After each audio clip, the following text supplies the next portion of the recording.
तो चलिए आज हम लोग बात करने वाले हैं कक्षा 9 का साइंस विज्ञान का एमसीक्यू प्रश्न, ठीक ना।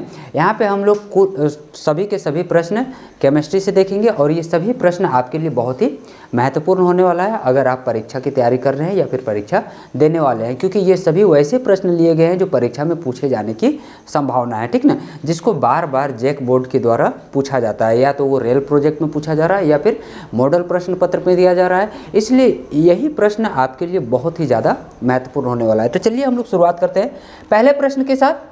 पहला प्रश्न आपका है कि किस अवस्था का आकार और आयतन क्या होता है, निश्चित होता है। इसमें से कौन सी अवस्था का आकार और आयतन निश्चित होता है। जैसे हम लोग पिछले क्लास में हम लोग देखे थे कि ठोस और द्रव और गैस, ये तीनों में हम लोग देखे थे कि द्रव जो है वो अपना आकार और आयतन आकार क्या करते रहता है, बदलते रहता है। लेकिन अगर बात करें हम लोग गैस का, तो गैस का ना तो आकार निश्चित होता है और ना ही आयतन निश्चित होता है। और वहीं पर अगर हम लोग बात किए थे ठोस का, तो ठोस हम लोग देखे थे उसका आकार भी परिवर्तित नहीं होता है और आयतन भी परिवर्तित नहीं होता है। अगर हम बात करें द्रव का, तो द्रव का आयतन तो निश्चित होता है लेकिन उसका आकार निश्चित नहीं होता है, ठीक है ना। अगर हम बात करें द्रव का, तो द्रव का आयतन निश्चित होता है, आयतन जो है वो निश्चित है लेकिन इसका आकार निश्चित नहीं है, ठीक ना। तो इसलिए आपको आपका जो यहाँ पे सवाल है वहाँ पूछा है कि किस अवस्था का आकार और आयतन क्या है, निश्चित होता है। तो आकार और आयतन दोनों ही निश्चित किसका होता है, ठोस का होता है, ठीक ना। तो आपका सही जवाब क्या हो जाएगा, ठोस हो जाएगा। चलिए फिर हम लोग अगले प्रश्न पे चलते हैं। आपका अगला प्रश्न है कि द्रव की विशेषता क्या है, ठीक ना। इसमें से द्रव की विशेषता क्या है, क्या वो निश्चित आकार होता है या फिर निश्चित आयतन होता है, निश्चित द्रव्यमान नहीं होता है या फिर इसमें से कोई नहीं। तो द्रव की इसमें से कौन सी विशेषता है, तो देखिए द्रव का जो होता है, द्रव निश्चित उसका आयतन क्या होता है, निश्चित होता है, बल्कि उसका आकार निश्चित नहीं होता है, उसका द्रव्यमान भी निश्चित नहीं होता है। उसका क्या निश्चित होता है, तो उसका आयतन निश्चित होता है, ठीक ना। आयतन उसका बदलता नहीं है। अगर जैसे मान लीजिए कि एक बर्तन में 1 लीटर पेट्रोल लिए हैं, तो उस बर्तन से अगर हम दूसरे बर्तन में भी उसको डालेंगे तो 1 लीटर ही रहेगा। 1 लीटर से ना तो वो कम होगा और ना ही ज़्यादा होगा। इसलिए हम कह सकते हैं कि द्रव का आयतन जो होता है वो क्या होता है, निश्चित होता है, उसका आयतन नहीं बदलता है। लेकिन अगर हम बात करें आकार का, तो जो 1 लीटर तेल है या फिर जल है उसको हम जिस बर्तन में डालेंगे वो उसी बर्तन के आकार का हो जाएगा, मतलब उसी बर्तन के आकार में वो ढल जाएगा।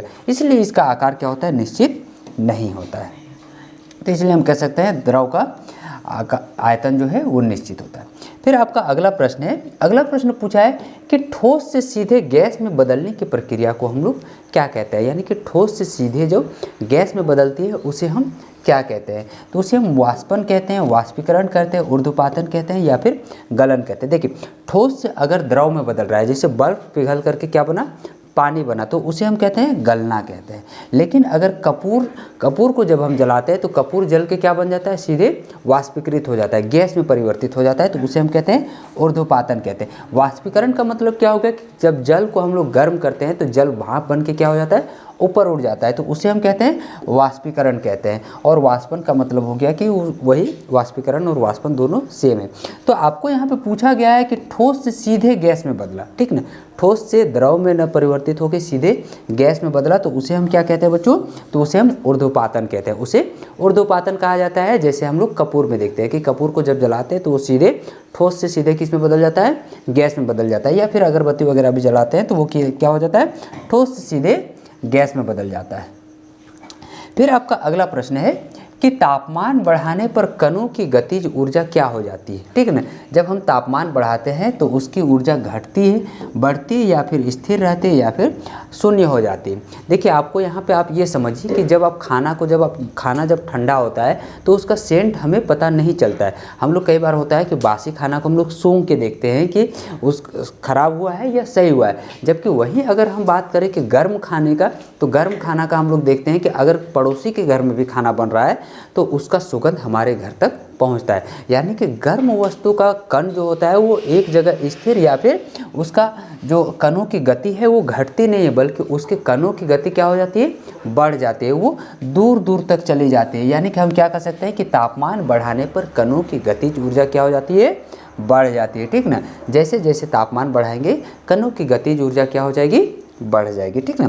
तो आपका सही जवाब क्या हो जाएगा, ऑप्शन नंबर बी, कि तापमान बढ़ाने से कणों की गतिज ऊर्जा बढ़ जाती है। फिर अगला प्रश्न देखिए, अगला प्रश्न है आपको पूछा है कि वाष्पन की दर पर प्रभाव डालने वाला कारक कौन नहीं है। क्या पूछा है कि वाष्पन की दर पर प्रभाव डालने वाला कारक इसमें से कौन नहीं है। कौन नहीं है तो क्या उसका सतह क्षेत्र है, तापमान है, वायु का वेग है या फिर घनत्व है। तो देखिए वाष्पन की दर पर प्रभाव डालने वाला कारक इसमें से कौन नहीं है तो उसका घनत्व नहीं। देखिए अगर हम लोग जितना ज़्यादा कोई भी वस्तु का जो अगर भीगा हुआ वस्तु है या फिर चाय, उसका अगर सतही क्षेत्रफल अगर हम बढ़ा देंगे तो उससे भी क्या होता है, वाष्पीकरण का दर बढ़ जाता है। ठीक ना, वाष्पीकरण दर बढ़ जाता है। जैसे जैसे हम लोग तापमान बढ़ाएंगे वाष्पीकरण दर भी बढ़ेगा। जैसे आप कपड़ा जब आप सुखा रहे हैं तो कपड़ा को अगर आप देखते होंगे कि ठंडा के सीज़न में कपड़ा धीरे धीरे सूखता है, जबकि गर्मी के सीज़न में वही कपड़ा जल्दी सूख जाता है। या फिर अगर हम लोग और भी क्षेत्र में देखते हैं कि जैसे जैसे तापमान बढ़ाते हैं तो वाष्पीकरण का दर बढ़ जाता है। और हम लोग कपड़ा का ही उदाहरण लेते हैं कि आप देखते होंगे कि जब बरसात के सीज़न या ठंडा के सीज़न में जब आपका कपड़ा नहीं सूखता है तो हम लोग क्या करते हैं, पंखे के सामने उसे टांग देते हैं। और पंखा क्या होता है, पंखा जब चलता है तो हवा की गति से क्या होता है, हवा से वाष्पन का दर बढ़ जाता है, जिसके कारण कपड़ा जल्दी सूख जाता है। तो यहाँ पर आपका पूछा है कि वाष्पन की दर पर प्रभाव डालने वाला कौन सा कारक नहीं है। तो कौन नहीं है तो उसका घनत्व। ठीक ना, तो आपका सही जवाब क्या हो जाएगा, ऑप्शन नंबर डी हो जाएगा।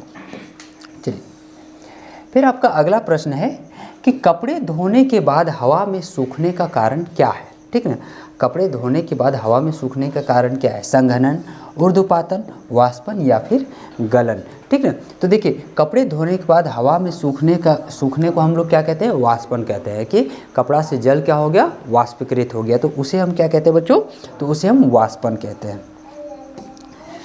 फिर चलिए अगला प्रश्न देखिए, अगला प्रश्न आपसे पूछा है कि गैस का दाब किस पर निर्भर करता है। ठीक ना, गैस का दाब इसमें से किस पर निर्भर करता है, क्या उसके कणों की संख्या पर या फिर पात्र के आयतन पर, तापमान पर या फिर उपयुक्त सभी पर। तो देखिए यहाँ पे आपसे पूछा गया है गैस का दाब, तो गैस का दाब उस पर कितना ज़्यादा कण है, ये भी बात इस पर भी निर्भर करता है।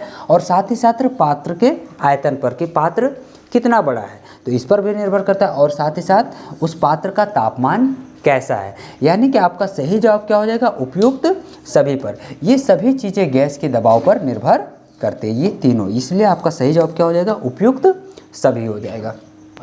चलिए फिर हम लोग अगले प्रश्न पे चलते हैं।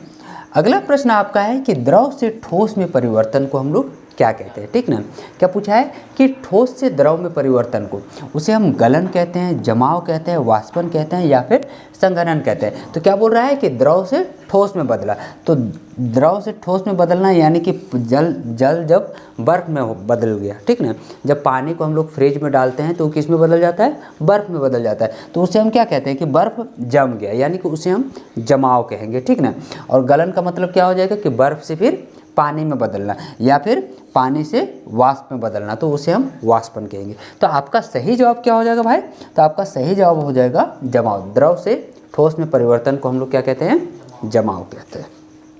चलिए फिर अगले प्रश्न पे चलिए। आपका अगला प्रश्न है कि गैस से द्रव में बदलने की प्रक्रिया को हम लोग क्या कहते हैं। क्या पूछ रहा है कि गैस से द्रव में बदलने को जमाव कहेंगे, संघनन कहेंगे, गलन कहेंगे या फिर वाष्पन कहेंगे। क्या बोल रहा है, गैस से द्रव में बदलना, गैस से किस में परिवर्तित हो रहा है, द्रव में, तो उसे हम क्या कहेंगे, संघनन विधि कहेंगे। उसे हम क्या कहेंगे, संघनन। गैस से जब द्रव में बदला तो संघनन, और द्रव से अगर गैस में बदलेगा तो उसे हम क्या कहेंगे, वाष्पन कहेंगे या फिर वाष्पीकरण कहेंगे। ठीक ना, तो इसमें आपका सही जवाब हो जाएगा ऑप्शन नंबर बी। चलिए फिर आप अगला प्रश्न देखिए। अगला प्रश्न पूछा है कि गैस अणुओं का आपस में आकर्षण बल होता है। गैस अणुओं का आपस में आकर्षण बल कैसा होता है, बहुत अधिक होता है, मध्यम होता है, बहुत कम होता है या फिर नहीं होता है। तो गैस में अणु क्या होता है, अणुओं का आपस में आकर्षण बल क्या होता है, बहुत कम होता है। देखिए ठोस में सबसे ज़्यादा होता है, ठोस में ज़्यादा होता है अणुओं का आकर्षण बल। ठोस के कण एक दूसरे को अपनी ओर आकर्षित कर, मतलब ज़्यादा खींच के रखते हैं। द्रव में वही देखते हैं थोड़ा ढीला रहता है, जबकि गैस में गैस के कण क्या होते हैं, एक दूसरे से काफ़ी दूर दूर होते हैं। ठीक ना, एक दूसरे से काफ़ी दूर दूर होते हैं। तो इसलिए यहाँ पे आपसे पूछा गया है गैस के बारे में। तो गैस के अणुओं का आपस में आकर्षण बल क्या होता है, बहुत ही कम होता है, बहुत कम होता है। चलिए फिर अगला प्रश्न देखिए। अगला प्रश्न पूछा गया है कि मिश्रण कितने प्रकार का होता है। ठीक ना, प्रश्न है कि मिश्रण कितने प्रकार का होता है, 1, 2, 3 या फिर 4। तो मिश्रण कितने प्रकार का होता है भाई, तो मिश्रण 2 प्रकार का होता है। एक हो गया समांगी मिश्रण और दूसरा क्या हो गया, विसमांगी मिश्रण। ठीक ना, हम लोग पिछले क्लास में भी हम लोग बात किए थे समांगी मिश्रण और विसमांगी मिश्रण का। ठीक ना, तो मिश्रण कितने प्रकार का होता है, 2 प्रकार का होता है। देखिए, समांगी मिश्रण उसे कहते हैं जिसमें जब हम लोग विलेय और विलायक दोनों को हम लोग जब एक साथ मिलाते हैं तो विलयन बनता है, और विलयन में हमें दोनों के कण अलग अलग हमें दिखाई नहीं देते हैं। जैसे कि हम लोग शरबत बनाते हैं, जैसे नींबू, चीनी और जल का घोल बनाते हैं, तो उसे हमें पता नहीं चलता है कि इसमें चीनी कौन सा है और जल के कण कौन से हैं और चीनी के कण कौन से हैं।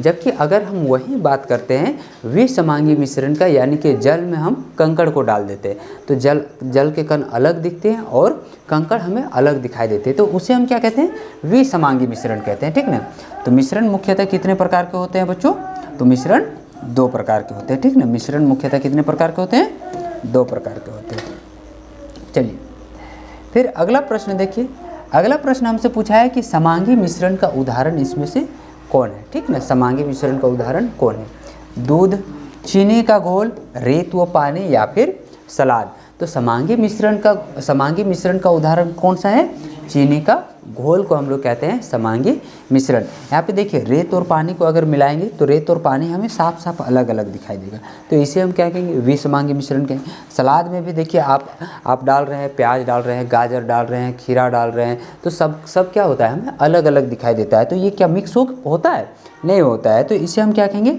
विसमांगी मिश्रण कहेंगे। ठीक ना, तो इसलिए हम इसे क्या कहेंगे, चीनी का घोल को हम लोग कहेंगे समांगी मिश्रण कहेंगे। दूध एक कोलाइड विलयन है। ठीक ना, दूध का अगर बात करें तो दूध क्या है, एक कोलाइड विलयन है। चलिए फिर आपका अगला देखिए, दूध से पूछा है कि दूध किस प्रकार का मिश्रण है, विलयन है, निलंबन है, कोलाइड है या फिर समांग है। तो आप इसका जवाब तो आसानी से दे सकते हैं कि दूध किस प्रकार का विलयन है बच्चों, तो दूध एक कोलाइड विलयन है। ठीक ना, दूध किस प्रकार का मिश्रण है, तो दूध एक कोलाइड विलयन है। ठीक ना, चलिए अगले प्रश्न पे चलते हैं। अगला प्रश्न आपसे पूछा गया है कि धुंध यानी कि जो आप फोग यानी कि जो कोहरा देख रहे हैं, आप ठंडी के सीजन में जो भी आप कोहरा देखते हैं, या फिर अभी जो आपका स्कूल भी कुछ दिनों तक छुट्टी रहा तो उसका भी कारण क्या है, कोहरा।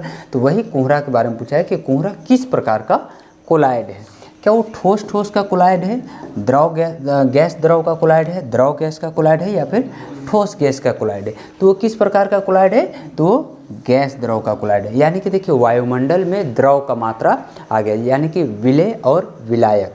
ठीक ना, देखिए यहाँ पे विलेय का मात्रा, विलेय जिसको कहते हैं कि जिसका मात्रा ज़्यादा है, विलायक जिसका मात्रा कम है, यानी कि वायु में क्या चीज़ आ गया, द्रव यानी कि जल के कण, तो उसे ही हम क्या कहते हैं, धुंध कहते हैं। तो आपका सही जवाब क्या हो जाएगा यहाँ पे, धुंध किस प्रकार का कोलाइड है, तो वो गैस और द्रव का मिश्रण है। ठीक ना, गैस और द्रव का मिश्रण है। आपका यहाँ पे सही जवाब बी हो जाएगा। बच्चे यहाँ पे क्या करते हैं कि द्रव और गैस में भी ये दोनों ही आपको कन्फ्यूजन कर सकता है, तो आप एक बात जान लीजिए, विलेय और विलायक में।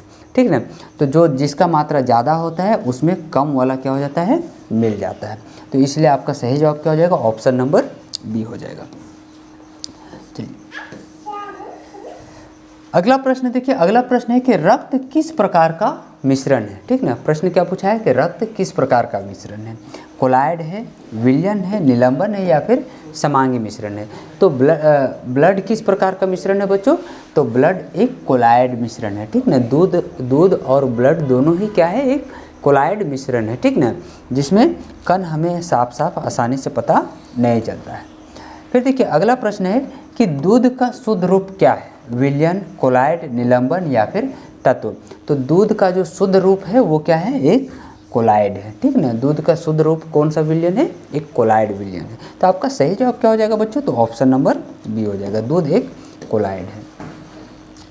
फिर आपका अगला प्रश्न है कि शीतल पेय यानी कि सॉफ्ट ड्रिंक किसे, सॉफ्ट ड्रिंक इसमें से कौन है, मिश्रण है, तत्व है, यौगिक है या फिर निलंबन है। तो यहाँ आपसे पूछा गया सॉफ्ट ड्रिंक के बारे में। तो सॉफ्ट ड्रिंक का मतलब क्या हो गया, जैसे कि दारू में सोडा मिलाना। ठीक ना, दारू में सोडा मिला करके पीना, यानी कि वो क्या है, मिश्रण है। तो उसे, या फिर आप जो भी कोल्ड ड्रिंक्स पी रहे हैं, ठीक ना, आप जो भी कोल्ड ड्रिंक्स का सेवन कर रहे हैं, तो वो 2 या 2 से अधिक पदार्थों का क्या होता है, मिश्रण होता है। तो इसलिए हम इसे क्या कहेंगे, शीतल पेय को हम क्या कह सकते हैं कि यह एक मिश्रण है। यह क्या है, एक मिश्रण है, ठीक ना।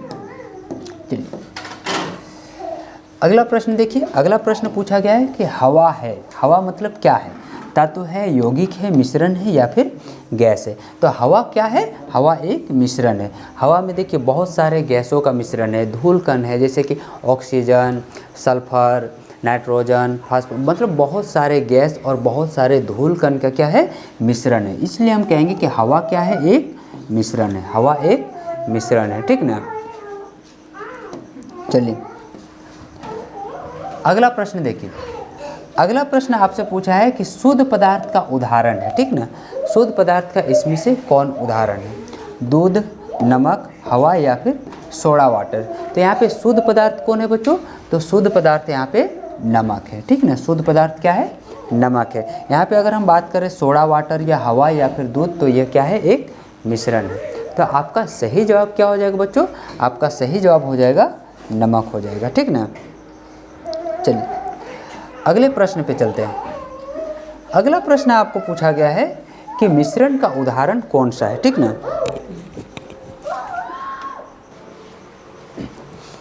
तो देखिए क्या पूछा है कि मिश्रण का उदाहरण कौन है। तो मिश्रण का उदाहरण पानी, कार्बन डाइऑक्साइड, हवा या फिर सोना। तो मिश्रण यहाँ पे कौन है, तो मिश्रण यहाँ पे देखिए कौन है, हवा है, ठीक ना।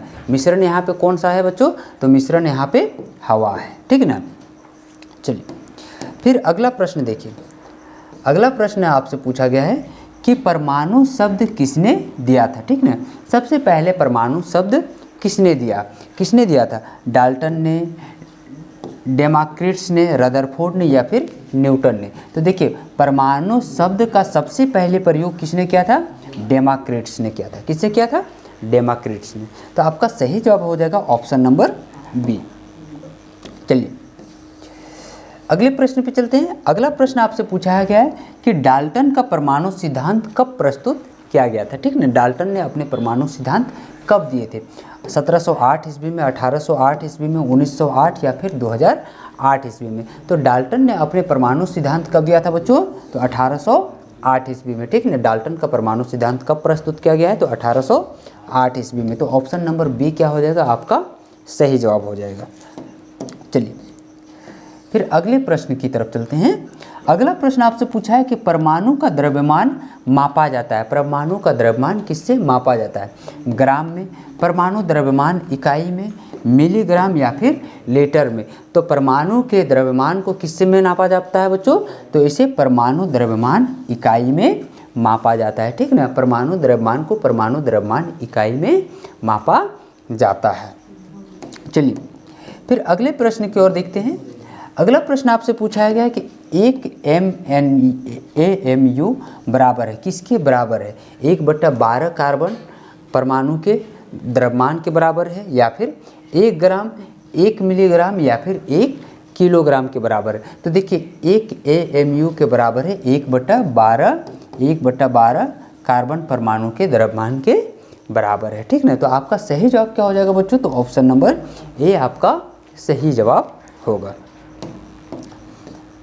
फिर अगला प्रश्न देखिए। आपसे अगला प्रश्न पूछा गया है कि तत्व का सबसे छोटा कण को हम लोग क्या कहते हैं, ठीक ना। किसी भी तत्व के सबसे छोटे कण को हम क्या कहते हैं, परमाणु, अणु, यौगिक या फिर मिश्रण। तो परमाणु के सबसे छोटे कण को, तत्व के सबसे छोटे कण को हम लोग क्या कहते हैं, परमाणु कहते हैं। सबसे छोटे कण को हम लोग क्या कहते हैं बच्चों, तो सबसे छोटे कण को हम लोग परमाणु कहते हैं। किसी भी तत्व के सबसे छोटे कण को हम लोग परमाणु कहते हैं। चलिए फिर आपका अगला प्रश्न है कि रासायनिक सूत्र NH3 किसे दर्शाता है, ठीक ना। रासायनिक सूत्र NH3 किसे दर्शाता है, अमोनिया, नाइट्रिक अम्ल, सोडियम हाइड्रोक्साइड या फिर नाइट्रिक ऑक्साइड। तो ये किसे प्रदर्शित करता है बच्चों, ये किसका सूत्र है, NH3। तो ये अमोनिया का सूत्र है। ये किसका सूत्र है, अमोनिया का। रासायनिक सूत्र NH3 किसे दर्शाता है, तो यह अमोनिया को दर्शाता है। तो आपका सही जवाब क्या हो जाएगा, ऑप्शन नंबर ए अमोनिया हो जाएगा, ठीक ना। चलिए फिर अगला प्रश्न देखिए। अगला प्रश्न पूछा है कि एक मोल में कितने कण होते हैं। प्रश्न क्या बोला गया है कि एक मोल में कितने कण होते हैं। 6.022 इंटू 10 का पावर 22 या फिर 6.022 10 का पावर 23 या फिर 6.022 10 का पावर 24 या फिर 6.022 10 का पावर 25। तो ये किसके बराबर है बच्चों? तो ये 6.022 गुने 10 का पावर 23। एक मोल कितने कण के बराबर है? तो 6.022 गुने 10 के पावर 23 कण के बराबर है। ठीक ना। चलिए फिर अगला प्रश्न देखिए। अगला प्रश्न पूछा गया है कि H2O का द्रव्यमान कितना है। ठीक ना। H2O का द्रव्यमान कितना है? 10 ग्राम, 18 ग्राम, 16 ग्राम या फिर 20 ग्राम। तो ये कितना है बच्चों? तो यह 18 ग्राम है। ठीक ना। H2O का द्रव्यमान कितना है? मोलर द्रव्यमान देखिए, मोलर द्रव्यमान देखिए, हाइड्रोजन का द्रव्यमान कितना होता है? 1 होता है। तो हाइड्रोजन कितना है? 2 है, तो ये 2 से गुना हो गया। प्लस ऑक्सीजन का मोलर द्रव्यमान कितना होता है? तो एक ऑक्सीजन का मोलर द्रव्यमान 16 होता है। ठीक ना। एक ऑक्सीजन का मोलर द्रव्यमान कितना होता है? 16 होता है। तो हम लोग क्या लिखे कि H2O। तो हाइड्रोजन कितना है? हाइड्रोजन यहाँ पे 2 है, तो 1 को कितना से गुना कर लिए? 2 से। हाइड्रोजन का मोलर द्रव्यमान 1 होता है और ऑक्सीजन का मोलर द्रव्यमान कितना होता है? 16 होता है। तो 1 को 2 से गुना करने से हमें कितना प्राप्त हुआ? 2 प्राप्त हुआ और ऑक्सीजन का मोलर द्रव्यमान 16, दोनों मिला कितना हो गया? 18। तो इस तरह से हम कहेंगे कि H2O का द्रव्यमान कितना होता है? 18 ग्राम होता है। ठीक ना। तो आपका सही जवाब क्या हो जाएगा? ऑप्शन नंबर बी हो जाएगा। फिर अगला प्रश्न आपसे कह रहा है कि रासायनिक समीकरण में किसका संरक्षण होता है। प्रश्न क्या है कि रासायनिक समीकरण में किसका संरक्षण होता है?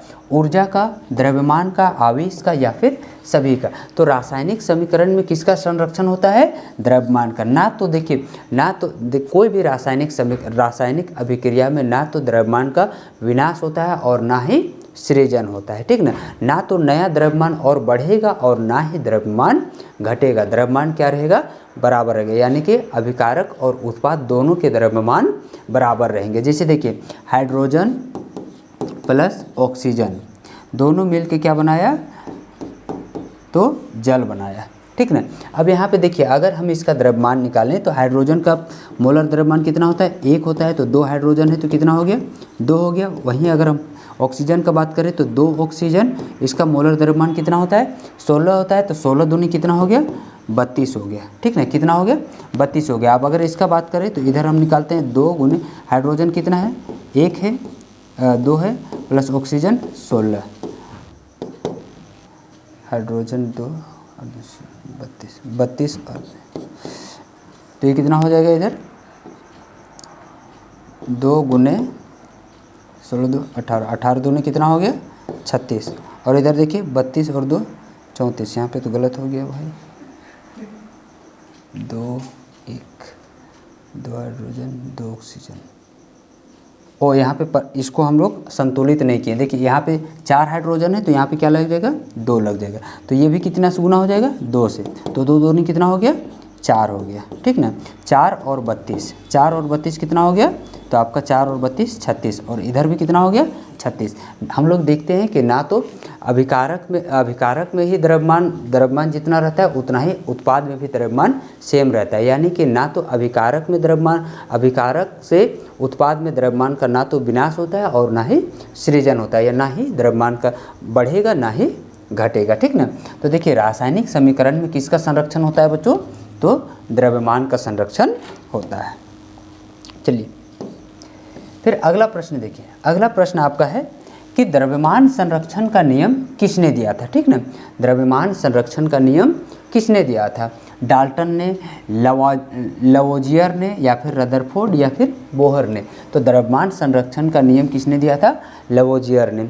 ये चीज़ हम लोग कक्षा 10 में भी हम लोग पहले ही अध्याय में हम लोग इसके बारे में पढ़ेंगे, द्रव्यमान संरक्षण नियम के बारे में। अगर आप लोग जैसे रासायनिक समीकरण को अगर संतुलित नहीं करने जानते होंगे तो वो भी हम लोग कक्षा 10 में हम लोग उसके बारे में विस्तार से हम लोग सीख लेंगे कि कोई भी रासायनिक समीकरण को कैसे संतुलित किया जाता है। क्योंकि देखिए, आप लोग कई बच्चे क्या होंगे? कन्फ्यूज हो गए होंगे कि H2 + O2 ये हम लोग लिए H2O, तो ये जो हम लोग यहाँ पे 2 लगाएं और यहाँ पे 2 लगाएं हैं, तो ये कैसे 2 आया है। तो देखिए आपको इस विषय पे हम लोग बाद में हम लोग चर्चा कर लेंगे 10 क्लास में, ठीक ना।